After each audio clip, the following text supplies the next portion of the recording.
Hello, dear students. I'm your teacher Kiran. Today is 8th of July 2020, and you are watching A to Z Learning. I'm going to teach you Economics of Standard 10, Chapter 1. So, let's start. आज जो हम लोग बात करने वाले हैं income and other criteria के बारे में। ऑलरेडी मैंने पहले वीडियो में आपको बता दिया है इनकम एंड अदर गोल्स। ठीक है, इनकम एंड अदर गोल्स और यहाँ पर जो मैं आपको पढ़ा रही हूँ इनकम एंड अदर क्राइटेरिया, दोनों में थोड़ा सा अंतर है।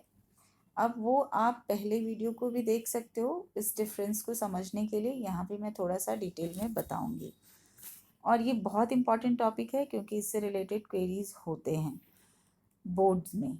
ठीक है, तो मैं यहाँ बता रही हूँ, आप देख रहे हो कि यहाँ पर मैं इनकम और अदर क्राइटेरिया की चर्चा कर रही हूँ। तो इनकम का मतलब जो है हम लोग यहाँ समझने वाले हैं कि पर कैपिटा इनकम। ठीक है, और सबसे पहले यहाँ कुछ स्टेट्स हमने यहाँ दिखाए हैं कि इसमें कौन कौन से वो स्टेट हैं। तो हो सकता है बुक्स अगर आपके पास अलग है तो आपको अलग डेटा भी मिलेगा, लेकिन यहाँ पर जो मैं आपको दिखा रही हूँ ये 2013 और 14 का डेटा है, जो कि यहाँ पर मैंने 3 स्टेट्स के एग्जाम्पल लिए हैं, बुक्स के हिसाब से ही लिए हैं। और हाँ, ये बुक जो मुझे दिया था एकता ने दिया था, तो थैंक्स एकता, क्योंकि मेरे पास बुक नहीं था तो मैंने उसी से लिया है और टाइप किया है। तो स्टार्ट करती हूँ। यहाँ पे आप देख रहे हो कि पर कैपिटा इनकम जो है इस स्टेट में वो क्या है। तो 3 स्टेट हमने लिया है। आप देख रहे हो कि एक महाराष्ट्र है, एक केरला है और एक बिहार है।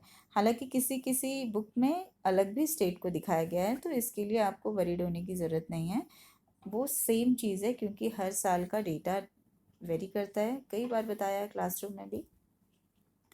एनीवेज, अब हम लोग चले आगे। तो आप देख रहे हो कि महाराष्ट्र में, आप यहाँ पर मैंने शॉर्ट फॉर्म में लिखा है क्योंकि उतना स्पेस यहाँ नहीं था आपके मोबाइल के स्क्रीन पे। तो PCI that mean per capita income. ठीक है, और ये मैंने डेटा जो लिया है आप देख रहे हो महाराष्ट्र में, आप क्या देख रहे हो कि एक आदमी एक साल में, और ये एनुअल है। ठीक है, एक साल में एक आदमी 1,17,091 रुपीज़ जो है अर्न करता है। और यहाँ पे आप देख रहे हो मैंने RS डाल दिया, आप डेटा को वैसे ही देखना। और केरल में आपने क्या देखा कि 1,03,820 अर्न करते हैं, और बिहार में तो 31,199। और ये एक दिन का, एक महीने का नहीं, ये पूरे एक साल का, एक पर्सन एक साल में कितना अर्न करता है वो डेटा यहाँ शो कर रहे हैं। ठीक है, अब इंटरेस्टिंग बात यहाँ देखने वाली है कि आप देख रहे हो यहाँ डेटा में सीधे पता चल रहा है कि महाराष्ट्र जो है वो बहुत डेवलप है। यानी अगर हम सिर्फ इनकम को देखते हैं तो सिंपली महाराष्ट्र जो है अच्छी पोजीशन पे दिख रहा है इनकम के साथ।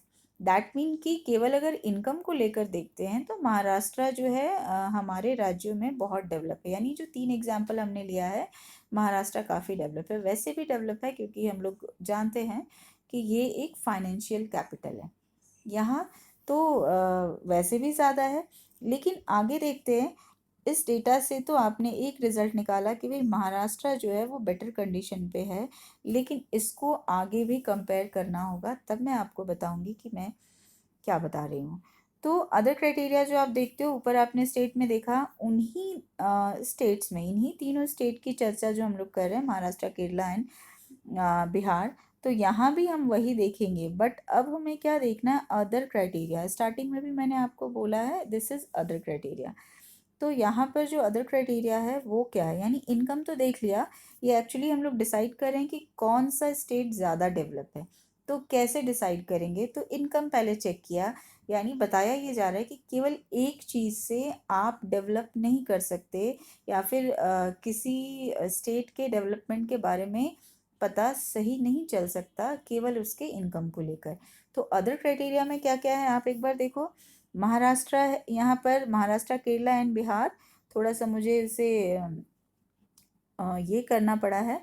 तो आप देखो कि यहाँ पर ऑलमोस्ट मेरे पास 4 कॉलम है, वैसे आप समझना। स्टेट है, इन्फेंट मोर्टेलिटी है, लिटरेसी है, और नेट अटेंड करके छोड़ा है, that is net attendance ratio. ठीक है, ये है नेट अटेंडेंस रेशियो। और आप देख रहे हो कि पर 100% यहाँ लिखा है मैंने, और इन्फेंट मोर्टेलिटी जो है यहाँ पे आप देख रहे हो, यहाँ पे मैंने लिखा है पर 1000 यानी 1000 में। ठीक है, लिटरेसी तो परसेंट में होता है। अब मैं पहले आपको ये वाला कॉलम IMR बता दूँ, इन्फेंट मोर्टेलिटी रेट बता चुकी हूँ और फिर बता रही हूँ। Infant mortality rate means, infant means वो बच्चा जिसकी उम्र 1 साल तक की हो, दैट मीन्स 0 से 1 ईयर तक के बच्चे को हम इन्फेंट कहते हैं। इन्फेंट मोर्टेलिटी रेट मीन्स कि 1 साल का बच्चा 1000 में, यानी 1000 जन्मे हुए 1 साल के बच्चे में कितने बच्चे की मौत 1 साल के अंदर हो जाती है। ठीक है, तो यहाँ पर आप देख रहे हो कि उसका डेटा यहाँ दिया गया है। फिर लिटरेसी रेट, वहाँ पर कितनी लिटरेसी है, और नेट अटेंडेंस रेशियो। एक बार आप समझ लो कि 1 साल में जो एडमिशन होता है स्कूल में, और ये डेटा जो है 14 to 15 ईयर्स के बच्चों तक का ये डेटा आपके पास दिया जाता है। तो उनका परसेंटेज दिखाया गया है कि जितने लोगों का एडमिशन स्कूल में होता है उनमें कितने बच्चे एक्चुअली, यानी 100 बच्चे अगर हैं इस एज ग्रुप के, दैट मीन 14 से 15 साल, 14 to 15 ईयर्स ओल्ड जो बच्चे हैं जिनकी उम्र है 14 to 15, तो उनका अटेंडेंस के बारे में हम यहाँ बात कर रहे हैं। तो वैसे 100 बच्चे जिनकी उम्र 14 to 15 है, तो उनका उनमें से कितने बच्चों का अटेंडेंस महाराष्ट्र में हो जाता है, तो 64। वैसे करके समझेंगे। फिर से अब स्टार्ट से शुरू कर लेते हैं। महाराष्ट्र में आप देखिए इन्फेंट मोर्टेलिटी रेट, यानी 1 ईयर के बच्चे की मौत कितनी हो जाती है, तो 24 बच्चे, यानी 1000 बच्चों का जन्म होता है उसमें से 24 बच्चे मर जाते हैं। आप फिर देखते हो कि लिटरेसी रेट महाराष्ट्र में कितनी है, तो 82। और नेट अटेंडेंस रेशियो कितना है, दैट मीन पर 100 बच्चे में कितने बच्चे स्कूल जाते हैं 14 से 15 साल तक के बच्चे, तो मात्र 64, ओनली 64। अब नेक्स्ट डेटा आप देखने वाले हो, फिर से मैं एक बार रिमाइंड करवाऊँ कि एक्चुअली हम लोग बात कर रहे हैं कि इनकम के अलावा जो है अदर क्राइटेरिया क्या क्या है। तो अदर में ये 4 लेवल आप, सॉरी ये 3 लेवल मैं आपको दिखा रही हूँ। तो केरल में इन्फेंट मोर्टेलिटी क्या है, ओनली 12, यानी 1000 बच्चे जो जन्मते हैं इन्फेंट जो होते हैं उनमें से सिर्फ 12 की डेथ होती है। और उनका जो लिटरेसी रेट है वो 94% है, बहुत ज़्यादा है। परसेंटेज ऑलवेज हम 100 में निकालते हैं, तो 100 में से 94 जो हैं वहाँ के लोग वो लिटरेट हैं। ये पुराना डेटा है, अब तो 100% का डेटा वहाँ कहता है, लेकिन बुक्स में जो अवेलेबल डेटा है मैं वही फॉलो कर रही हूँ। और यहाँ पर आप देख रहे हो केरल का जो नेट अटेंडेंस रेशियो है कितना है, 78 है। आप देखो कंपेयर करते चलना, और यहीं पर मैं थोड़ा सा क्लियर करूँगी कि महाराष्ट्र में 64 बच्चे जो हैं 14 to 15 ईयर्स के वो स्कूल में एडमिशन लेते हैं, जबकि केरल में 14 to 15 ईयर्स के बच्चे 78 बच्चे एडमिशन ले लेते हैं। और ये तो आप देखो, ध्यान से देखो, सब में आपने बढ़ा हुआ देखा है और यहाँ घट रहा है आपका इन्फेंट मोर्टेलिटी, ये ध्यान देने वाली बात है। इन्फेंट मोर्टेलिटी का मतलब अब यहाँ देखो कि यहाँ पर 1000 में 24 बच्चे मर गए थे, और यहाँ पर यानी डेथ हो गई थी, और यहाँ पर 12 बच्चे की डेथ हुई है। दैट मीन्स कि यहाँ पर हेल्थ फैसिलिटीज़ बहुत मिली हुई हैं, बहुत ज़्यादा लोग लिटरेट भी हैं, जिस वजह से वो बहुत ध्यान रखते हैं इन चीज़ों का। और बिहार की चर्चा कर लें तो हम देखें बिहार की चर्चा में कि बिहार की चर्चा में देखने वाली बात है कि बिहार में आपने नोटिस किया कि यहाँ पर इन्फेंट मोर्टेलिटी रेट कितना है। तो इन्फेंट मोर्टेलिटी रेट जो है 42 है, यानी 1000 बच्चों का जन्म होता है और कितने डेथ को हासिल करते हैं, 42 बच्चे। तो आप देख रहे हो ये बढ़ गया है।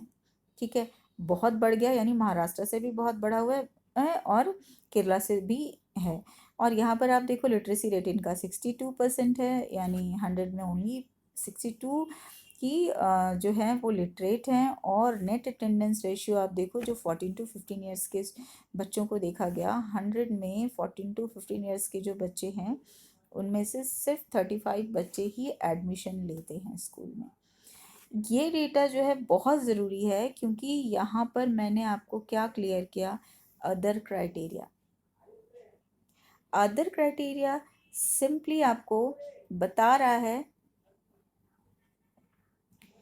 कि आप कैसे एडमिशन ले रहे हैं स्कूल में, या फिर कैसे जो है इन्फेंट की डेथ हो रही है, या फिर लिटरेसी रेट क्या है। अब रिजल्ट क्या निकला, यानी ऊपर के डेटा को और नीचे के डेटा को देखेंगे तो केरला जो है मोस्ट डेवलप्ड स्टेट कंसीडर किया जाएगा। इवन यहाँ के हिसाब से मैं आपको इसको एक बार सर्कल में कर दूं कि आप जब इसको ध्यान से देखोगे तो आपको पता चलना चाहिए ये कम है, ठीक है, और बाकी सब उसका इंक्रीज हो गया है। देखना ये है कि आप इनकम ऊपर अगर आप देखते हो तो उसमें आपको दिखाया कि महाराष्ट्र का जो पर कैपिटा इनकम है वो बहुत ज़्यादा है केरल से, लेकिन बाकी चीज़ में महाराष्ट्र आगे नहीं है। ना तो इन्फेंट मोर्टालिटी वो बचा पा रहा है, यानी 1000 में 24 बच्चे की डेथ हो जा रही है। लिटरेसी रेट ठीक है बिहार से अच्छा है लेकिन केरल से अच्छा नहीं है। और जो 14 to 15 ईयर्स के बच्चे हैं उनका एडमिशन भी इससे कम हो रहा है। तो हम लोग कंसिडर करते हैं कि इसी वजह से कंसिडर करते हैं कि केरल जो है मोस्ट डेवलप्ड है, ठीक है। अब मैं एक इसी टॉपिक से रिलेटेड एक क्वेरी यहाँ दे रही हूँ जो बहुत ज़रूरी है। एक्चुअली ये समझाने वाली बात थी, ऊपर जो मैंने आपको बताया वो समझाना ज़रूरी था इसलिए मैंने उसको लिया। अब मैं जो ऊपर आपको टॉपिक पढ़ा चुकी हूँ उससे रिलेटेड ओनली ये वन क्वेश्चन है और उसके बाद कुछ सब टॉपिक्स हैं।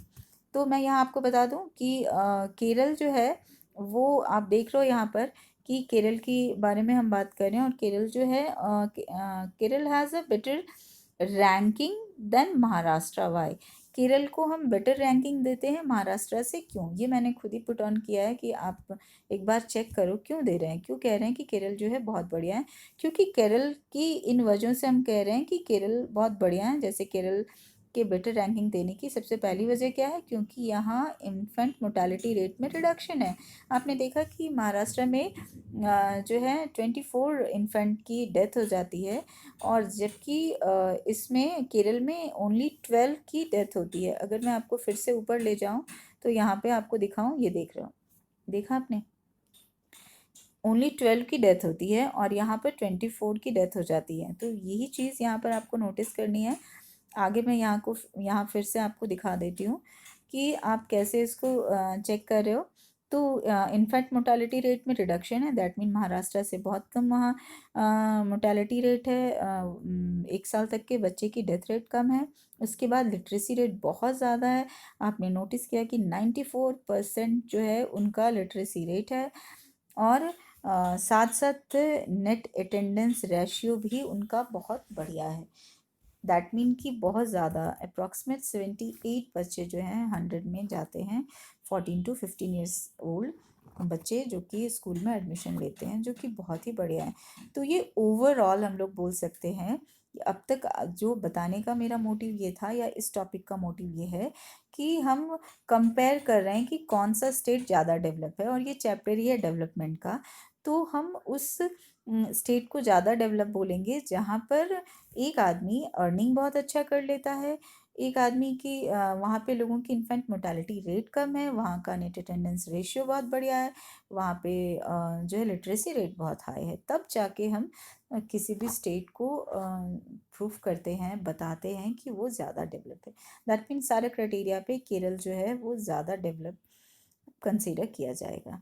ओके, अभी जो है मैं इम्पॉर्टेंट टर्म की तरफ आके आपके पास जा रही हूँ, और ये इम्पॉर्टेंट टर्म से मैंने अभी तक कोई बड़े क्वेश्चन तो नहीं देखे, लेकिन 1 मार्क्स के क्वेश्चन ही देखे हैं जो बहुत ज़रूरी हैं, और ये आपको आने ही चाहिए। मैं पढ़ा चुकी हूँ IMR के बारे में, that is infant mortality rate. ये क्या बताता है कि ये number of children that die before the age of 1 year. मैं पहले अभी वहाँ पे आपको थोड़ा बता चुकी हूँ, ठीक है। और इसके बाद आपको मैं सेकंड ले जाऊं एक डेफिनेशन की तरफ, जो कि है लिटरेसी रेट। आपने पहले भी पढ़ा है, स्टैंडर्ड 8 में आपको ज्योग्राफी में बताया जा चुका है। इसमें आपको मैं बता रही हूँ ये क्या है। तो लिटरेसी रेट है क्या, means literate population in the age of 7 and above, ठीक है। It is an ability to read, write, यहाँ मैं कॉमा डालना भूल गई हूँ, आप डाल लेना, और ये मेरी टाइपिंग मिस्टेक है। And use at least one language, यानी हम उस आदमी को लिटरेट कहते हैं अगर उस बच्चे की उम्र 7 या उससे ज़्यादा हो और उसको कम से कम एक भाषा कोई भी एक लैंग्वेज वो रीड कर सकता हो, प्रॉपरली राइट कर सकता हो और यूज़ कर सकता हो। एक बात यहाँ मैं बताना चाहूँगी, ये जो मैंने आपको दिया ये बुक की चीज़ ही मैंने दी है, बट अभी अगर आप देखने जाओगे नेट पे तो इसको थोड़ा बढ़ाया गया है। जैसे मैंने यहाँ 7 ईयर्स बोला है, तो कई जगह ये आपको देखने को मिलेगा कि यहाँ भी बढ़ा दिया गया है एज को, दैट इज़ 14 to 15 ईयर्स। तो मैं उस तरफ नहीं जा रही हूँ क्योंकि एक्चुअली हम लोग बोर्ड एग्ज़ाम को कंसिडर कर रहे हैं और ये डेफिनेटली मैं सिर्फ बुक को ही कंसिडर करके बता रही हूँ, किसी अदर सोर्स से नहीं बता रही हूँ, ठीक है। अभी यहाँ पे मैं आपको दिखा दूँ कि यहाँ पे आप नेट अटेंडेंस रेशियो को देख रहे हो, जो कि मैंने अभी वहाँ बताया आपको कॉलम में। और ये जो कॉलम में है, चिल्ड्रन जो है वो 14 to 15 ईयर्स के जो अटेंड करते हैं स्कूल एज पर percentage of total number of children in the same age group. Okay, तो ये सेम चीज़ है। मैं यहाँ सिर्फ आपको इसलिए बता रही हूँ कि ये जो तीन चीज़ मैंने आपको अभी बताया ना, वो तो सिंपली आप ये समझ लो, ये तीन चीज़ दैट मीन, फिर से मैं आपको यहाँ दिखाऊं कि IMR, लिटरेसी रेट और नेट अटेंडेंस रेशियो अब तक मैंने 1 मार्क्स में ही देखा है, तो आप इसको वैसे ही समझ के चलो। और इसके बाद जो सस्टेनेबल डेवलपमेंट है, कई बार पढ़ा चुकी हूँ आपको, ज्योग्राफी में भी और इकोनॉमिक्स में भी, छोटे स्टैंडर्ड में भी पढ़ाया है, 8th स्टैंडर्ड में भी आपको बताया है, और मैं वही यहाँ लिख भी रही हूँ, ठीक है। Development, sustainable development that mean, अगर सिंपली मैं समझाऊँ, टिकाऊ डेवलपमेंट दैट मीन ऐसी कोई डेवलपमेंट लाइए जो टिक कर चले। अगर डेफिनेशन की बात करूँ तो यहाँ मैंने दे दिया है, development should take place without damaging the environment, यानी ऐसा डेवलपमेंट जो इन्वायरमेंट को डैमेज किए बिना आए, वो डेवलपमेंट कहलाता है।